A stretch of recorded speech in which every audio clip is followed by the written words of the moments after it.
Om Namo Baghavathe Shri Ramanaya. Hari Om. Delighted to be here yet again to share my reflections on this series of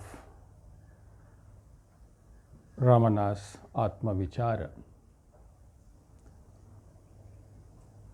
Atma Vichara is nothing but inquiring into who I am. What is technically referred to as self-inquiry, but simply saying, who am I?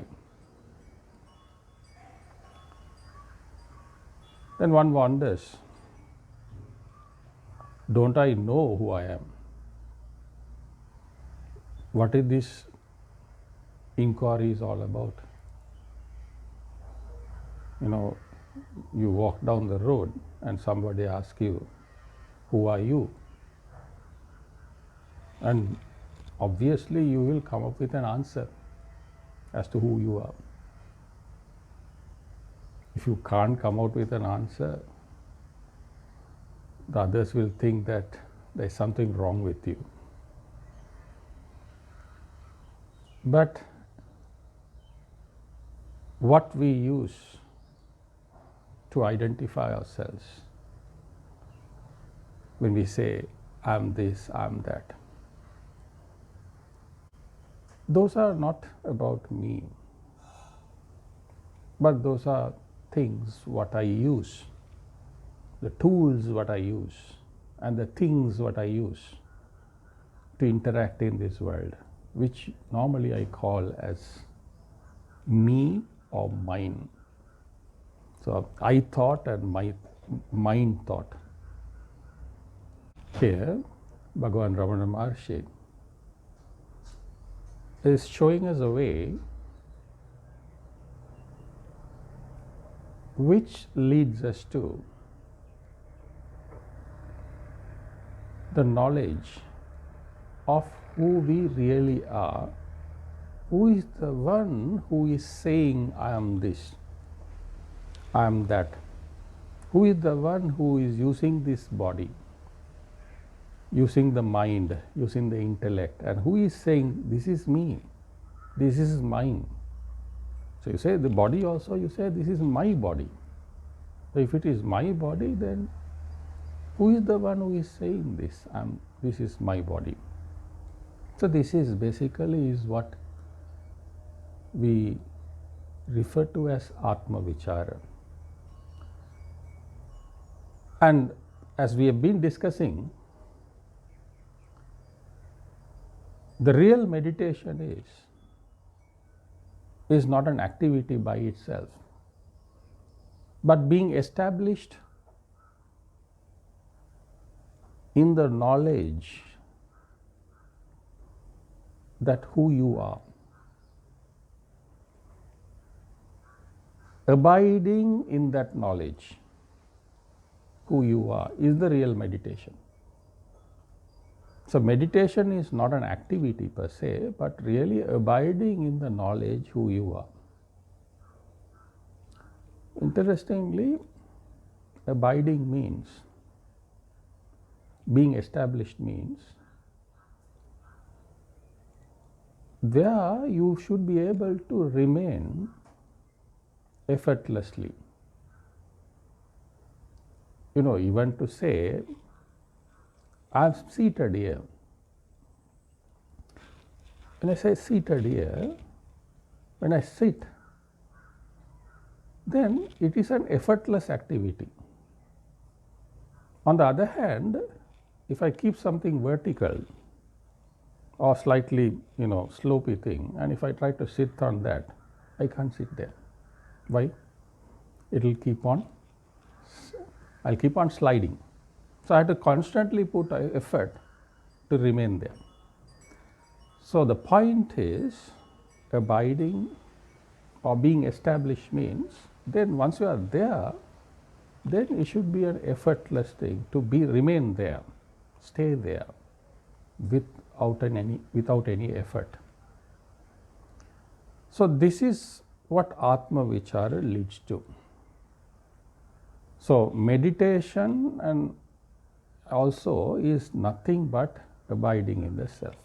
So as we said in the last time, not abiding in anything else is abiding in the self. Not abiding in anything else is abiding in the self. So what we mean by abiding in anything else? If I say I'm a man, or if I say I'm so and so, or if I say I have this, I'm the owner of this, those are all abiding in something other than me. The one who is saying this is different to the things which are being referred to. I'm a person, I'm so and so, I'm like this, I'm an idiot, or I'm a smart person, I'm emotional. All of these is referring to something other than me, which I'm trying to hold on to. All of these are something which is other than me, and interestingly, all of these constantly change. All of these things in which we try to abide is constantly changing. Whether it's the body, or my emotions, or my knowledge, ideas, or physical things which I refer to as mine, and so I'm the owner of this, I'm the proprietor of this, I'm the relation of this person, all of those, whatever I go and attach myself to, all of that changes. Interestingly, if all of them are changing, and if I try to abide in something which is changing, see, I'm trying to abide in that. But what I'm trying to abide in is changing. So if it changes, then I have to put effort to hold on to. I have to make adjustments. And this is the struggle of our day-to-day life. And this is the source of sorrow we experience. Because when things change, we get frustrated, we try to resist the change, or we try to make adjustment. So it's a never-ending exercise, which we call the struggle of life. So Bhagavan Ramana Maharshi says, if you really establish in who you are, and then relate to this world, then the life will not be a struggle. And the sorrow, we won't experience sorrow as we experience now. Primary reason for our sorrow in our life is that we are trying to abide in things which are changing. There's nothing wrong with the things which are changing. They will change and they have to change. That's the nature of things. The mistake we make is that we try to hold on to them and we try to abide in them, and on the process we expect them to remain changeless. So this is what makes us struggle, and this is what makes us suffer. And this is why scriptures say and Mahatmas say, even Bhagavan Ramana Maharshi says, first find out who you are and abide in that knowledge, and then interact with this world. And that's the way to live, regardless of what you do in your life. This self-inquiry doesn't say you should give up all what you do. You should give up your profession. Whatever you do, it doesn't matter. But try to be established in who you are and then try to go out into this world. So basically, Atma Vichara, or we call it meditation, the most hack term is meditation. Both are same thing, where you are trying to abide in who you are. You are trying to be established in the knowledge of who you are. That's why, in simple English, meditation is thinking your way out of thinking who you are. Thinking your way out of thinking who you are. Right now we think I am this, I am this, I am this. So the whole purpose of meditation is to come out of that thinking, that I am this, I am so and so, because I am this, I am so and so. These thoughts are distracting me from myself. As long as I keep on thinking I am so and so, I am this, I am that, that thought is distracting me from who I am really.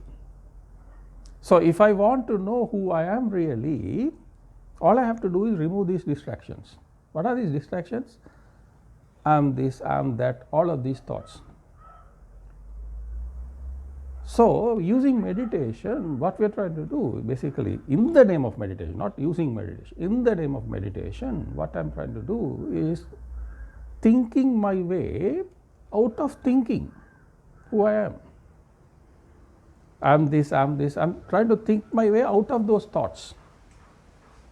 So in other words, thinking your way out of thinking is equal to meditation. So here, one of the techniques is that normally when people say, when we sit in for meditation, it's very difficult to control the thoughts. And how do we bring the thoughts to an end? How do you reach that thoughtless state when there are so many thoughts coming one after the other? So then, so many techniques are there. Bhagavan Ramanalayam also have suggested. He didn't suggest in the name of meditation, but in the name of Atma Vichara. But basically you are trying to deal with your own thoughts. So these thoughts, in Sanskrit they are known as vrittis. Vritti means it develops. And you know about a thought. Once you get a thought, and from that thought, another thought develops. And from that thought, another thought develops. So that's what you call vritti in Sanskrit. In Tamil also similar word is there, virutti. We're developing. So, interestingly, when you have a thought, then the tendency is to develop more thoughts. That's why we call it vritti. So we are trying to overcome that tendency. So Bhagavan Ramana Maharshi says, these vrittis, these thoughts are possible and supported by aham vritti. Aham vritti means I thought and mind, my thought. This is it. This is me, this is me, this is mine, my book, my phone, my body, my head. So this I thought and my thought. These are the thoughts which Bhagavan Ramana Maharshi refers to as aham vritti. Aham means I. So I thought and my thought. Without this aham vritti, other vrittis are not possible. Because any thought you may have, finally it is linked to whom you think you are. In terms of I am this, or you are referring to I am this as I am so and so, or this is mine, this is mine. So this I thought and my thought is the base for all the other thoughts. So, if you want to manage and control and transcend all of those thoughts, you go to the base thought, which is used as a reference, this I thought and my thought. So Bhagavan Ramana Maharshi says, without this aham vritti, other vrittis are not possible. Other thoughts are not possible without this I am so and so. So forget about that. Just focus on these thoughts. And then he says, he shows us a way to transcend this aham vritti. Because once you overcome the aham vritti, I thoughts and I and my thoughts, then the other thoughts will not disturb you. So he is showing a way how to transcend this aham vritti, that I thought and my thought. He says,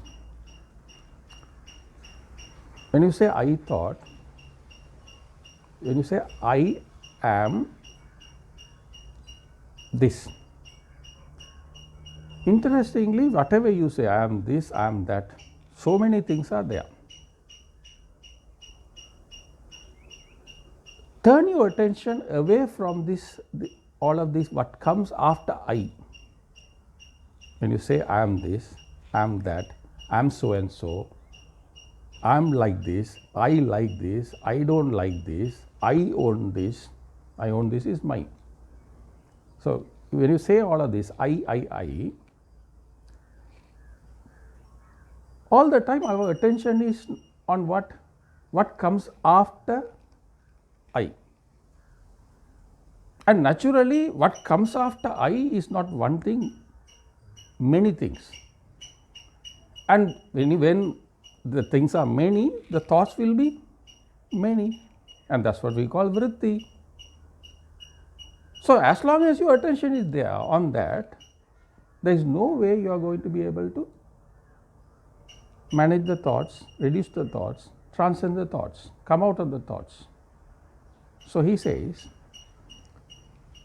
instead of focusing and paying attention to what comes after I, when you say I am, but doesn't matter what. It may be a trivial thing, it may be the biggest thing, it may be the lowliest thing, it may be the holiest thing. For this exercise, for this purpose, just turn your attention away from what comes after I and turn it towards the I. So if you can't say I am this, because if whatever you say I am this or that is what? All of them are finite things. When you say I am this body is finite. Finite in terms of time. There's a date of birth, there's a date of expiry. It's not marked, but all the same it's there. Not only the body is not only finite in terms of time, it is finite in terms of space also. Sometimes I might eat a lot and become a little bit, I can become fatter, yet it is finite. So whatever I say as I am this is finite. But Ramana Maharshi says, turn your attention away from what comes after I and turn it towards I. And when you try to do that, one thing you will find is you will not be able to think of it. But if you can think of something, then that is what? It's a finite thing. It is something other than you. If you can think of something, you are the thinker, and what you think of is something other than you, something which is finite. So if you think of something that is not you, so turning the attention away from what comes after I, the purpose of turning the attention away from what comes after I is to bring you to the thoughtless state. Because when you turn the attention, you go, no, now I am this. That means again you are gone to I, what comes after I. So when you turn your attention away from what comes after I, technically you will end up thoughtless. Because if you can think of something, then again our attention has gone back to what comes after I. So turning your attention away from what comes after I means not trying to say I am this, not trying to think I am this. So try to remain without defining who you are. Trying to remain without any definitions of who you are. That is the whole idea of turning the attention away from what comes after I. So when you do that, you are not trying to imagine who I am, but you are trying to bring the imagination to an end. And once you do that with effort, it's not going to happen just because you heard about it and you attempt it, but by repeated attempts, which you call abhyasa, practice. By constant practice. What is it constant? What is the constant practice? Is to overcome the tendency to define ourselves. Because we are so used to saying I am this, I am this, I am so and so. Now all of a sudden you will not be able to stop it. The tendency will try to continue to define you. Knowing that it is wrong to do this for the purpose of this exercise, and overcoming that tendency is the purpose of exercise. Overcoming the tendency to define who you are. And when you bring this aham vritti to an end, then that is the path to the knowledge of the self. Because once you have overcome these thoughts, I am this, and when you are not thinking of yourself as this and that, then you are established in who you are. That is what is called abidance in the self. That is what we call being established in the knowledge of who you are, self-knowledge. So this is what Atma Vichara is all about. So I'll repeat it again. This aham vritti is the root of all the other vrittis. So if you want to bring all the other vrittis to an end,